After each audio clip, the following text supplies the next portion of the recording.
friends. I'm glad you're here tonight joining me for Lectio Divina. My name is Nancy Pfaff, and you can find more about my background at the introduction to this series. Briefly, I'm a spiritual director who listens with you to the deep rivers of life flowing in you, the mystery in you. Where's the Spirit leading you? Because this is an interfaith, non-sectarian channel where all are welcome, I'll be referring to the infinite as the mystery. I'd love you to subscribe, so just click the bell and you'll be alerted to our next video. Jerome Waddle, creator and founder of My Dragon Theater Productions, is watching the chat, so please say hello. And if you'd like to contact me, email me at sacredquestreno@gmail.com. For this Lectio Divina, we bring ourselves to encounter the mystery as it manifests through the inspired words of the famous poet Rainer Maria Rilke. He was influenced by Auguste Rodin, the famous French sculptor. Rilke says that Rodin taught him to see, meticulously scrutinizing every part of the sculpted body became a metaphor for scrutinizing every part of our life. Like Socrates, he felt that the unexamined life is not worth living. Although very different than Rumi, the Sufi poet, Rilke is becoming equal to Rumi in his popularity today. For those of you new to Lectio Divina, which means divine reading, we listen to inspired prose or poetry. It's a special kind of listening. It acts as a serenity portal to the encounter with the mystery. We're opening to the great mystery at the heart of all things, the mystery that shines out like the rays of the sun rising on the horizon, touching and penetrating all created matter. This is what gives life a radiance, a juiciness, and makes life meaningful. I saw something of that radiance when I caught sight of Shadow, my feral cat, perched on a railing around my deck. The sun was filtering through the leaves of the crabapple tree. She was outlined with light. Her whiskers glowed as she licked her little black paw. Once, twice, I lost count. I was drawn into the numinosity of the moment, an awareness that the mystery, the cat, and I were one. In our Lectio Divina listening, we breathe, relax, and enter into an attitude of openness and curiosity. We put ourselves in the right attitude for an encounter with the mystery. How will the reading, its words, phrases, images touch you? What response will your body make, your psyche make? Will you have a subtle or more profound experience? Noticing an unusual peace or sudden interest, or even feeling a different kind of uncomfortable. These are some of the sensate responses you may have. In those responses, the mystery is signaling to pay attention. There's something important for you to find out. Experiencing Lectio Divina, put simply, you ponder the reading as you listen, you relate the reading to yourself, you stay present to what arises, and you rest in awareness. Rainer Maria Rilke was born in Prague when it was the capital of Bohemia, now the Czech Republic. He lived from 1875 to 1926. His poetry has a philosophical and spiritual depth. It is centered around a view of life and death as forming a complete whole. This demands a full human response to both the positive and negative aspects of both these realms. In that sense, he is a poet of both the bleak and sparse, but also the spiritual and comforting. I find that in his poetry, great light filters through the layers of human pain, like that sunshine through the leaves of my crabapple tree. His poetry holds the opposites. We touch both the light and darkness of our human lives. He meets us in our humanness, mirroring our weaknesses, longings, and desires, as well as our epiphanies. That is the manifestation of the mystery. Where we might think or feel that great spiritual masters are beyond us, we can feel at home with Rilke. Rilke's drive was to realize the human soul's intrinsic nature. Like an acorn has within it the oak tree, we have within us a greatness, a wholeness, a nobleness that needs to be revealed. We are the progressive incarnation of the mystery as us. I think it was Carl Jung, the great Swiss psychoanalyst, who said that we are floating in the divine imagination. I like that. Now, I want you to have the fullest experience possible. And to do that, there are some practices you can do with what surfaces for you. I'll share more after the readings, and there will be 3 readings. Let's begin our preparation for deep listening. We're putting ourselves in a receptive state, which makes it easier to encounter the mystery. Give your body its due and treat it with respect. Keep it relaxed but alert. First, set an intention to be receptive to what arises. My intention is to be available, to be open to the mystery. I'm wanting a moment of communion with the infinite. Second, do a simple ritual, perhaps a gesture, lighting a candle or something else. My rituals have varied. Currently, I find touching the 6th, 5th, and 4th energy centers or chakras move me into an openness. Meaningful ritual helps unify the conscious and the unconscious, the body and soul.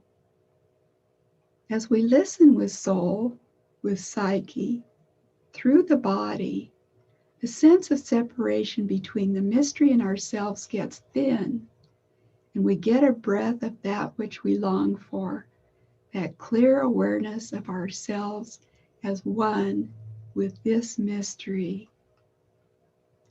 To prepare ourselves for deep reflection, tonight we'll focus attention on our heart, something both Eastern and Western spirituality affirm.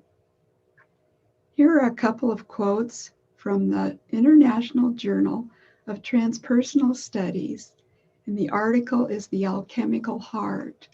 Quote, "When attention descends into the heart, it attracts the powers of soul and body and into one point there. The heart serves as the center of unification of the entire person, body, mind, spirit, and soul. The heart is the integrating center within us, as well as a point of contact between our humanity and the mystery." So let's start with 2 long, deep breaths, and I'll do it with you.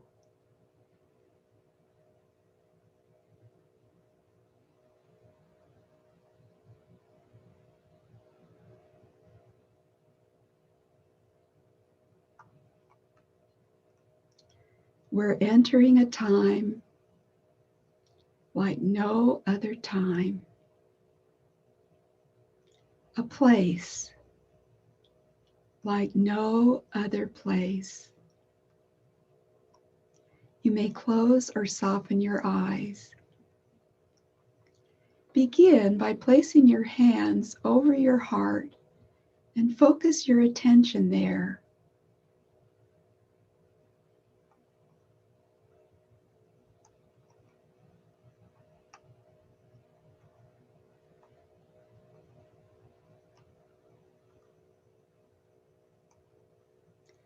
See if you can get quiet enough to feel your heart beating.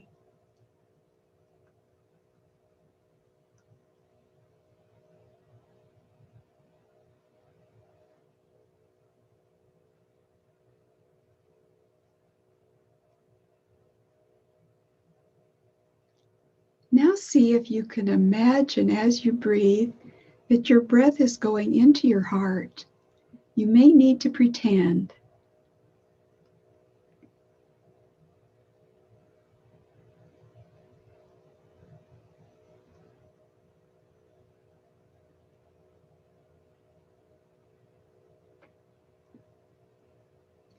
Now see if you can imagine or pretend what it would be like if your heart was breathing.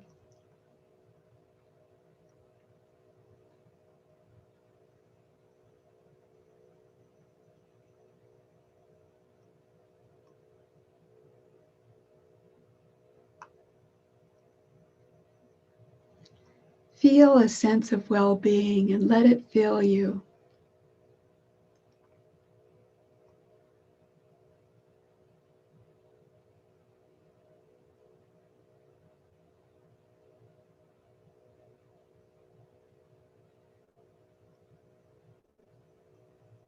Let it flow through your body.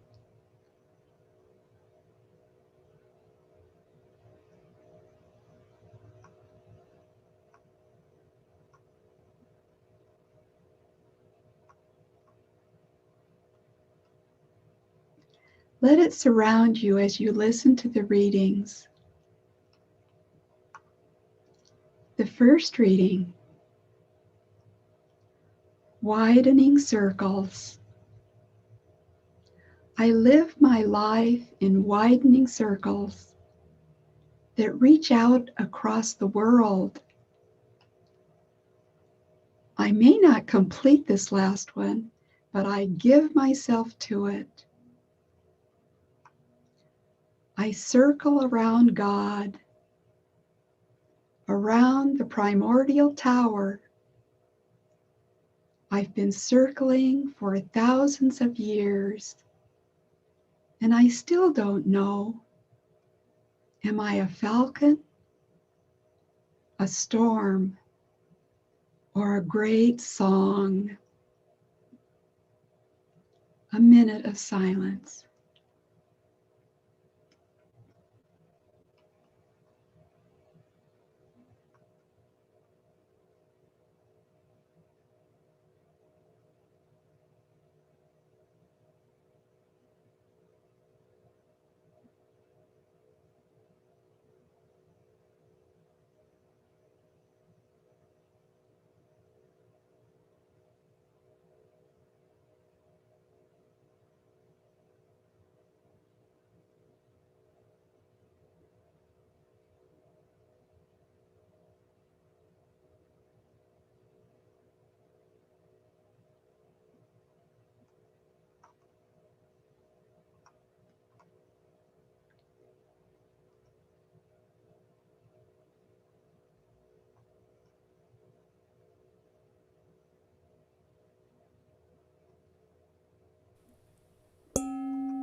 The second reading, Widening Circles.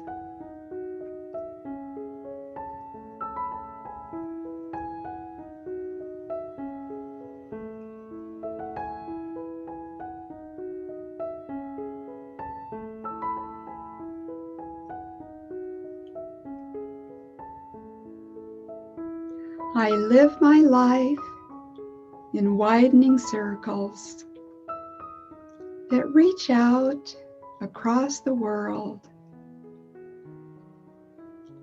I may not complete this last one, but I give myself to it.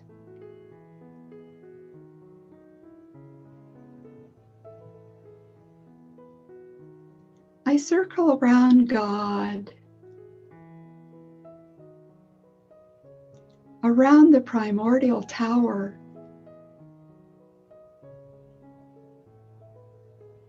I've been circling for thousands of years, and I still don't know. Am I a falcon, a storm, or a great song?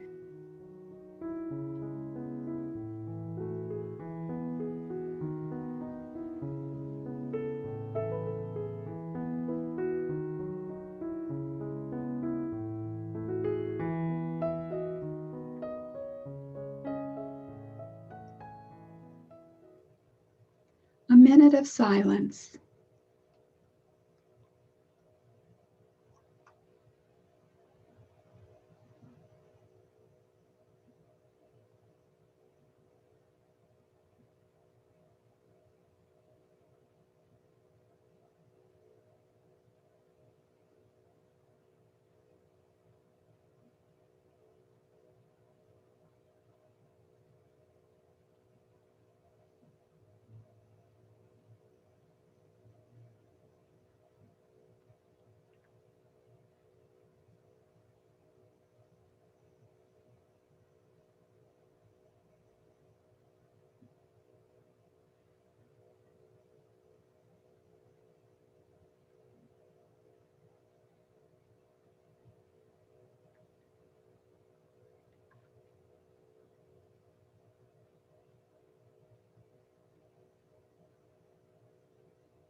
The third reading.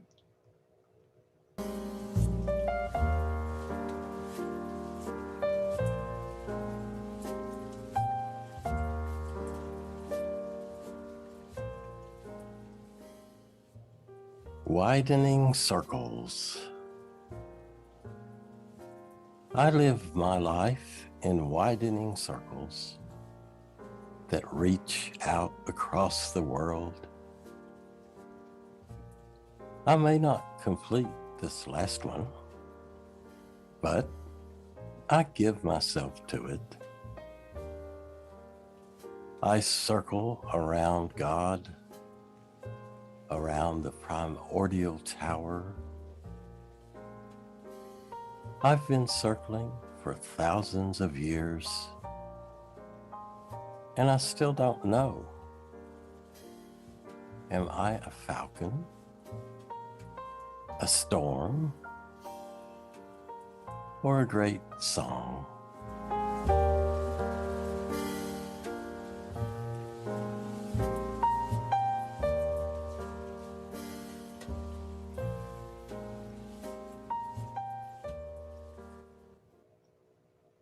A minute of silence.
Continue to be present to your experience.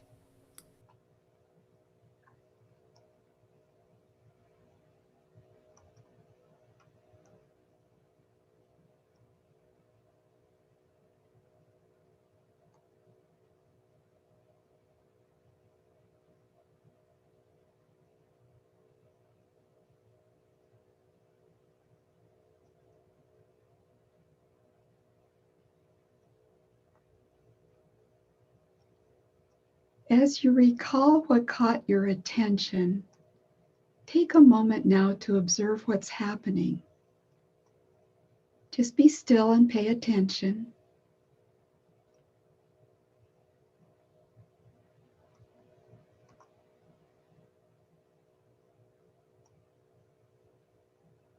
The mystery is moving in you.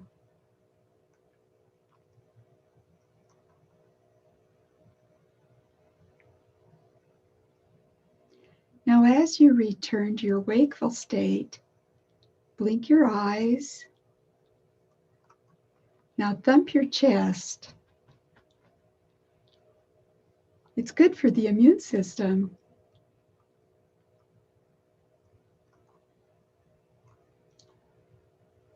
Let's take a look now at the Lectio Divina practices I mentioned earlier.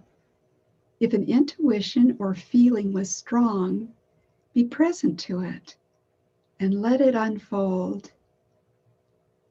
As you give it attention, it can increase. Ask the mystery what you are to learn. If a word or phrase struck you, write them out in big letters. Look them up in a dictionary or thesaurus. Look for images of the internet to illustrate. Or you could do any kind of creative expression like painting, drawing, singing, dancing, walking, or cooking. What you're doing is responding to the mystery with respect. And when you put energy there, a response to you will come back. Talk with the mystery as you go. Watch for synchronicities, that is, meaningful coincidences that relate to what touched you. This keeps the window open for more communication and builds a relationship. Your longing for intimacy with the infinite will find nourishment. Let me tell you a story about my Lectio Divina experience. I count it a Lectio Divina experience when I run across something that piques my attention. It could be reading an inspirational book, or even an email, or something else. A few weeks ago, I had deep grief arise, and I found myself moaning. It was like I'd been isolated and sealed in a tomb. I shared this with Carol, my spiritual director, and she quoted lines from a poem by Valerie Coher, a teacher at Stanford. Quote, "What if the darkness of the tomb is the darkness of the womb?" These words were a course correction from fear and sadness to hope. When I look back on the experience of being entombed in grief and giving voice to my grief, I realized I had embraced a hurting part of myself, of my soul. But even though I felt something had died, I knew something was born. Fear was rooted out, and I had an awareness of all things arising in the present moment. A great infusion of love relieved my insecurity, and this new awareness grows each day. Next, I got an email from Diane Croft, author of the book The Unseen Partner, with a message about becoming conscious of something repressed. She wrote that by allowing the feelings to come to the surface and then expressing them, I brought light into that darkness, and healing was the result. She knew how difficult this was for me. Diane's poem, Off the Wall, helped me know she really understood because she had experienced something similar. She writes on page 40 of her book, quote, "If I were one muscle weaker or one breath short, I should be broken, a Humpty Dumpty, crumpled white shell of myself, each piece too tiny to find its way back. all the king's horses and all the king's men looking for my face in the topsoil, riding back and forth along the wall, banners flapping in the wind, anxious to do their duty, dropping to their knees to put the pieces together before the sun sets and darkness makes it impossible to see, hearing only the crunch of their boots. End quote. This poem consoled me because I knew I wasn't alone having gone through this darkness. Both my spiritual director's quote from Valerie Kohr and Diane Croft's quote brought light and consolation, which helped turn a difficult experience into a gift of new life. As we keep our eyes and ears open for guidance from the mystery, we will find life-filled messages encouraging us, healing our wounds, or challenging us to make changes. I recognized the mystery speaking to me through both women. They were Lectio Divina moments. The night before this tough experience, I had a dream that sustains me today.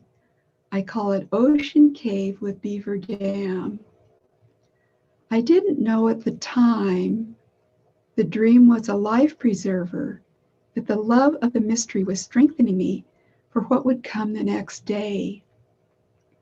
In the dream, I'm skimming over the ocean water in a cove. Even though I'm going very fast and close to the water, there is no fear. I know that beavers have built a beaver dam up ahead. I'm feeling excited and happy because I love beavers and their dams. I expect to find a great mound of small trees and branches rising out of the water. As I skim over the water, I see a cave wall, but it's not really a wall, and I dip down along the water so that the wall becomes an entrance. Then to my right, I see layers of beaver sticks laid out in orderly layers with water flowing between. So it's kind of a sandwich of beaver sticks and tiny waterfalls. In the painting, it looks like a kind of a ladder. The ladder is numinous, and I am filled with ecstasy. The ecstasy lasted clear into the next day. As I reflected on this dream, I knew that the little beaver dams which controlled the water revealed help in the unconscious. The mystery was there in the deep grief, strengthening me to face the unfaceable. Allowing the repressed grief to surface was truly humbling, and at the same time a huge lesson to trust the mystery. For one who finds trusting difficult, this was a tremendous gift.